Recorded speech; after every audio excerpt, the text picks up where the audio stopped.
Gracias.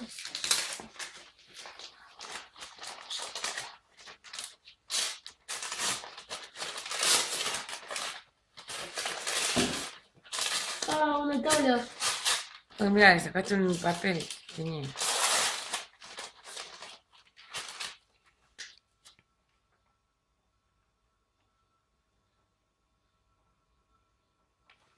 ¿Qué dice? Ah, bueno. Para poner la carne, la corto con un cuchillo. ¿Qué dice? Ahora me falta un tenedor. Por el papelito que hizo. Ya lo leí. Para que cortes con... Para que comas lo asado junto con tu cuchillo. Te queremos mucho, papi y mami.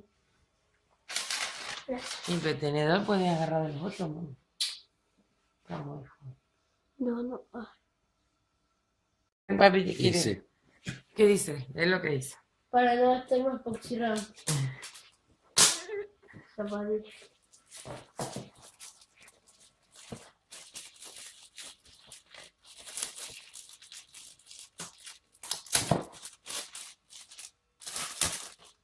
Oye, no va a estar más oxidado.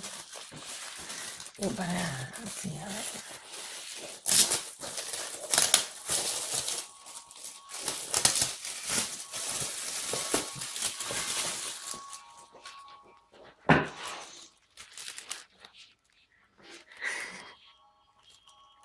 ¿Qué?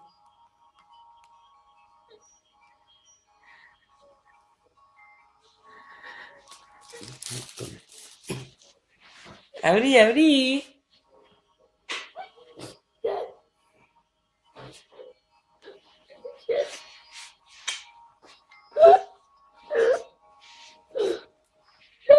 No.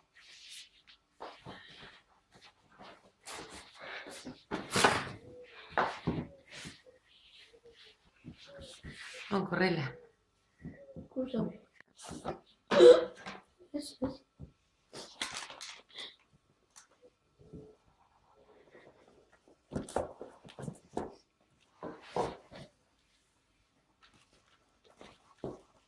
Así todo no te va a sacar.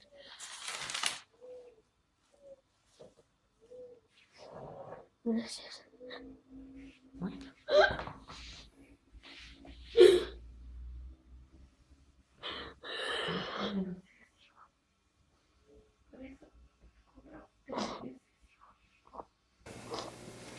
오늘 동영상 재미있으셨나요?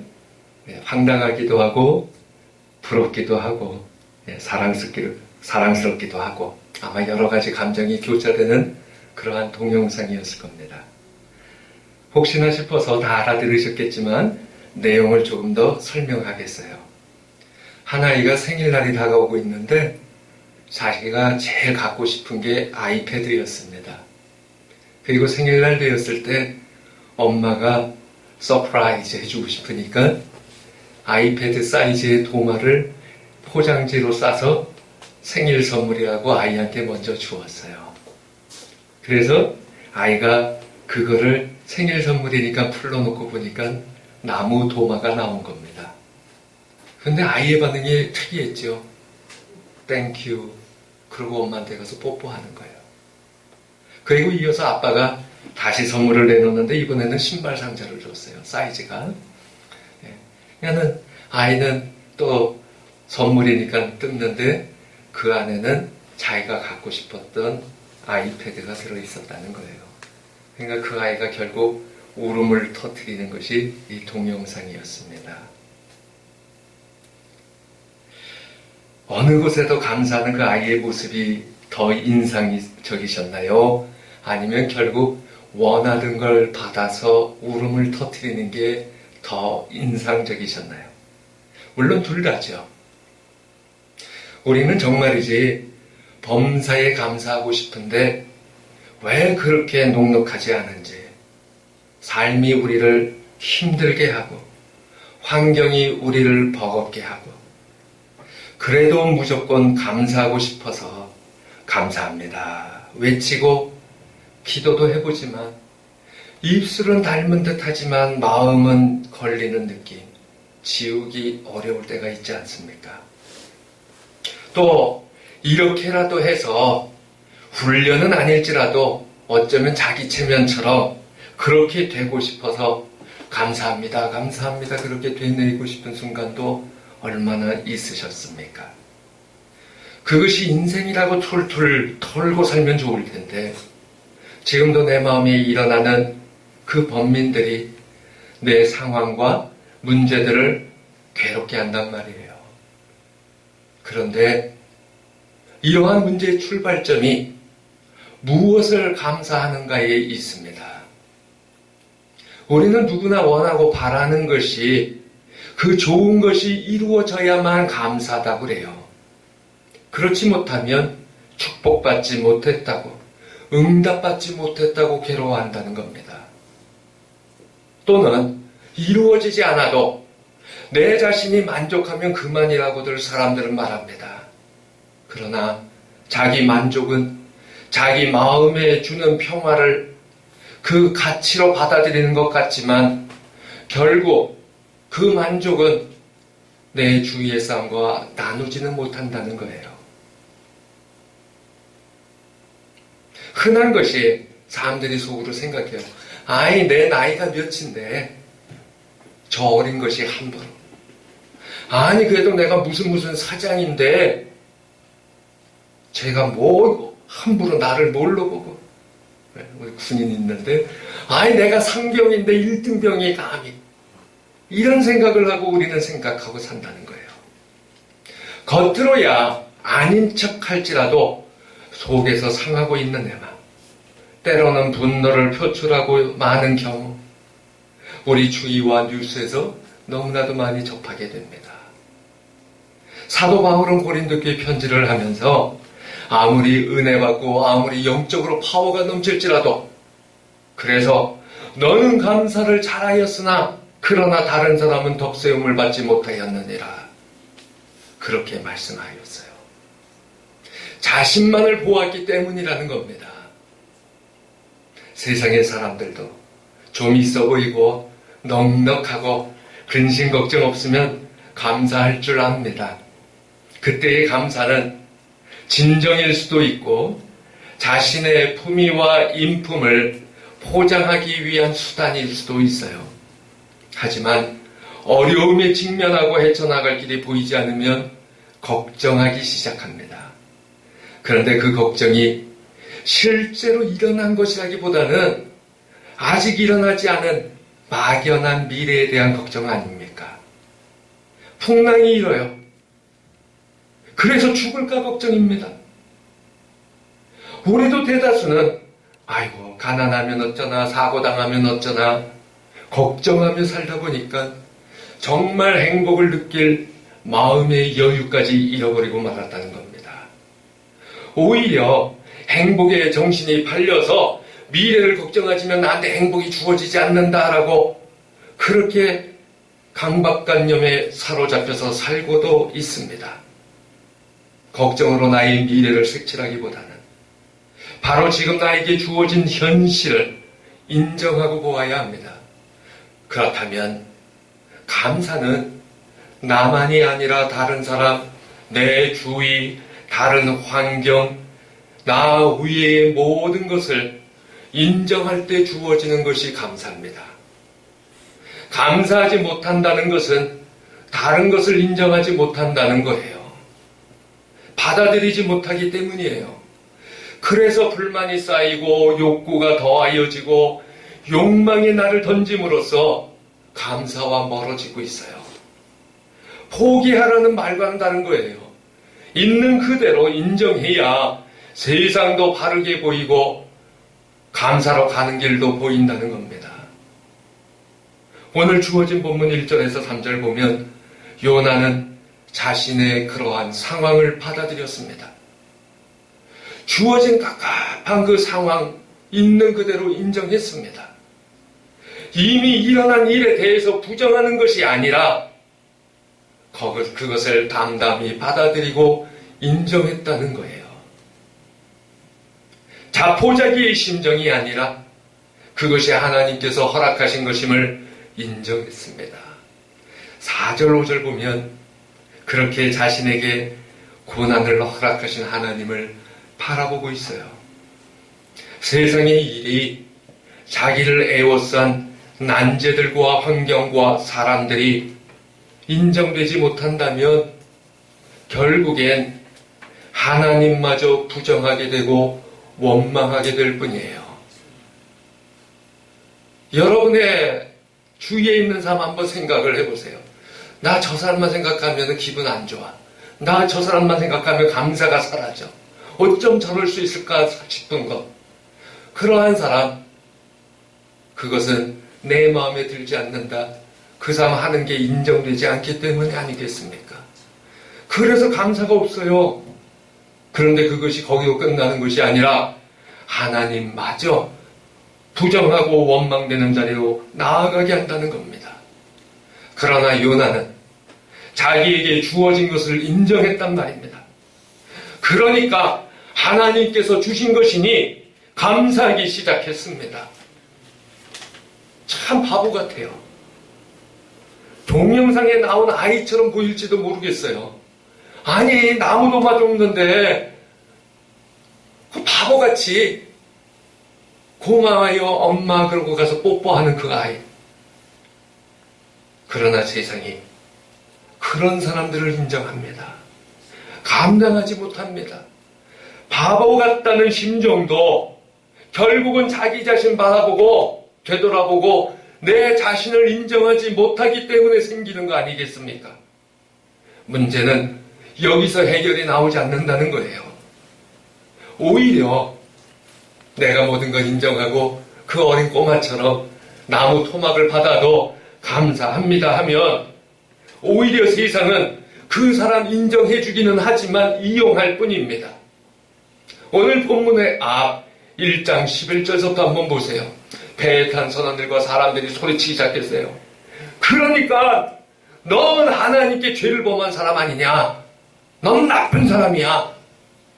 네 죄 때문에 우리가 어려움을 받아야 되겠니? 너를 하나님의 심판에 맡기니까 그게 우리의 죄가 아니라 바로 네 죄 때문이야. 하나님의 일인 것을 알라. 그리고 요나를 바다에 던졌다는 거예요. 무슨 말이에요? 원망하려면 너 자신을 원망하고 네 하나님 원망하라는 말이에요. 그런데도 세상이 감당할 수 없다고 확신합니다. 왜요? 요나를 바다에 던지는 것은 그 어쩔 수 없었던 거센 풍랑 때문이었는데 요나를 던지자마자 풍랑이 멈췄단 말이에요. 나아가서 1장 마지막 절은 말씀하죠.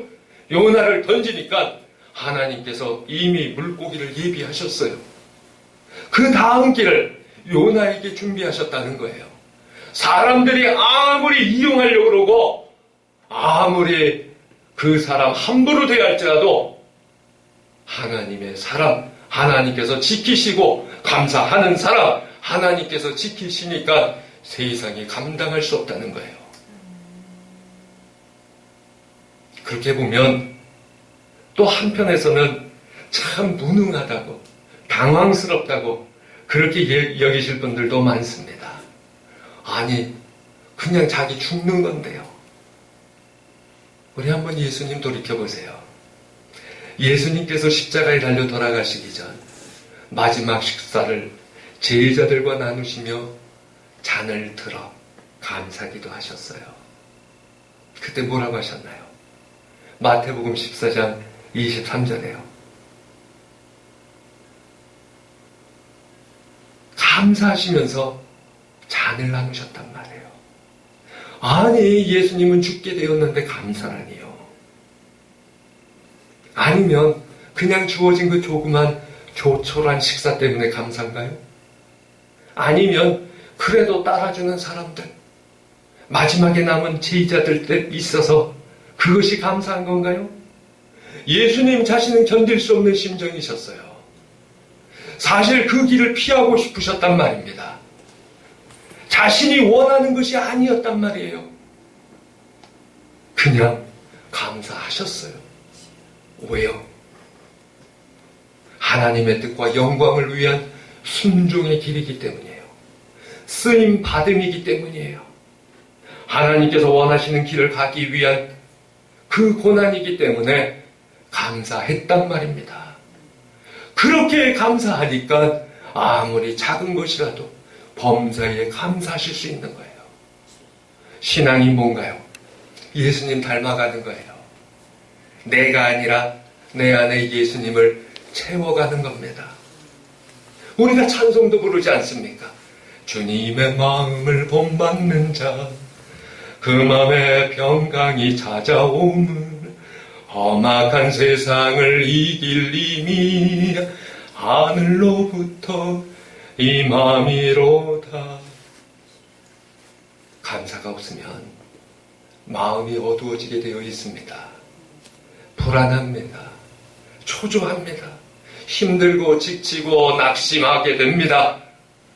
우리 한번 로마서 1장 21절부터 23절 다 함께 찾아 봉독합니다. 로마서 1장 21절로 23절입니다.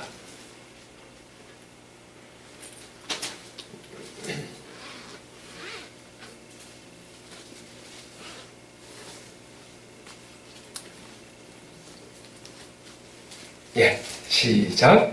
하나님을 알되 하나님을 영화롭게 아니하며 감사하지 아니하고 오히려 그 생각이 허망하여지며 미련한 마음이 어두워졌나니 스스로 지혜 있다 하나 어리석게 되어 썩어지지 아니하는 하나님의 영광을 썩어질 사람과 새와 짐승과 기어다니는 동물 모양의 우상으로 바꾸었느니라.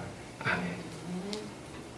하나님을 알지만 자기 영광 보겠다고 사는 사람, 자기 육신의 정욕을 따라 사는 사람 감사하지 못합니다.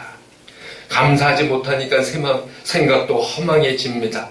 그냥 공상 속에 살게 돼요. 아, 이렇게 되었으면 좋겠는데, 아, 저렇게 되었으면 좋겠는데, 아, 난 이거 하고 싶은데 하나님은 뭐 하시냐? 그리고 넋을 놓습니다.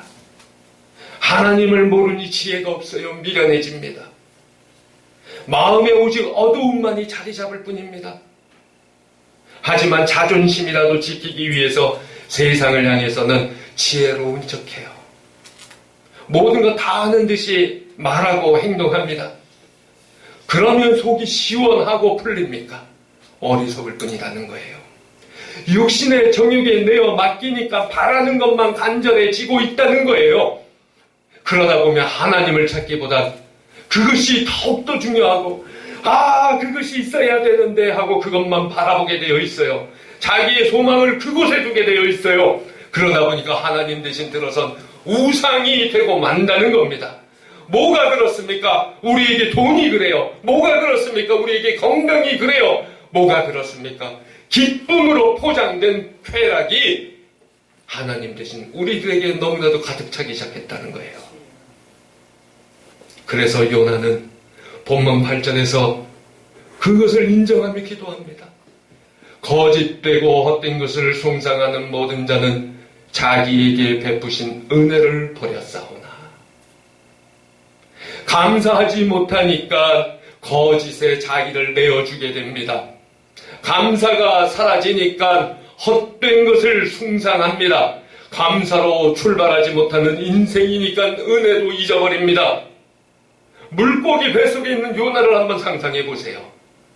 그에게 주어진 것은 칠흑 같은 어두움뿐이에요. 아마도 손을 조금이라도 움직이면 물컹거리는 것만 잡혔을 거예요. 얼마나 소름 돋는 상황입니까? 그뿐일까요? 아마 그 속에 있으니까 바닷속의 이상 야릇한 소리, 물고기의 내부 기관에 그 어떤 움직이는 소리가 정적 가운데 자기를 온통 사로잡고 있었던 순간이었을 거예요. 생물학적인 지식까지 만약에 있다고 한다면 생각했을지 몰라요. 아, 이제 내 몸은 물고기의 소화 효소 때문에 조금씩 녹아서 없어지고 나는 죽겠구나. 이렇게 생각할 수도 있다는 거예요. 그런데 요나는 현실을 바라보고 미래를 염려한 것이 아니라 하나님을 찾았다는 겁니다.